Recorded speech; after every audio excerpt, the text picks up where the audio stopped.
John chapter 15. I am the true vine, and my Father is the gardener. He cuts off every branch in me that bears no fruit, while every branch that does bear fruit he prunes, so that it will be even more fruitful. You are already clean because of the word I've spoken to you. Remain in me, as I also remain in you. No branch can bear fruit by itself. It must remain in the vine. Neither can you bear fruit unless you remain in me. I am the vine. You are the branches. If you remain in me and I in you, you will bear much fruit. Apart from me, you can do nothing. If you do not remain in me, you are like a branch that is thrown away and withers. Such branches are picked up, thrown into the fire, and burned. If you remain in me, and my words remain in you, ask whatever you wish, and it will be done for you.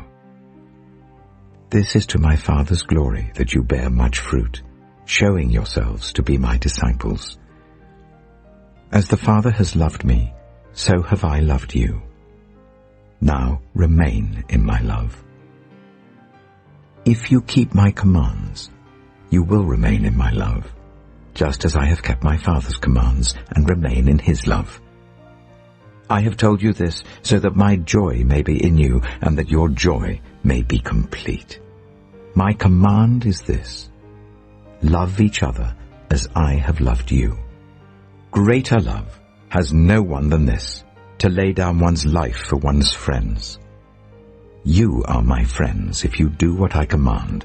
I no longer call you servants, because a servant does not know his master's business. Instead, I have called you friends, for everything that I learned from my Father I have made known to you. You did not choose me, but I chose you and appointed you, so that you might go and bear fruit, fruit that will last, and so that whatever you ask in my name, the Father will give you. This is my command: love each other. If the world hates you, keep in mind that it hated me first. If you belonged to the world, it would love you as its own.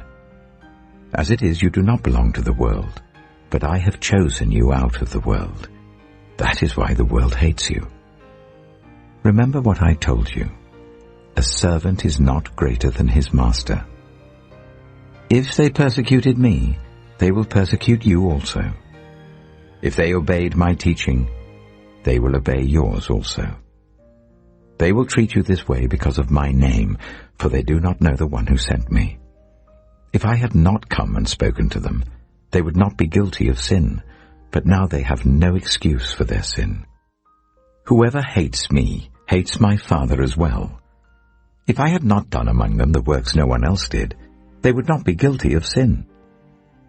As it is, they have seen, and yet they have hated both me and my Father. But this is to fulfill what is written in their law: they hated me without reason.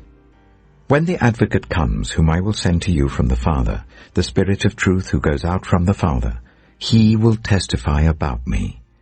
And you also must testify, for you have been with me from the beginning.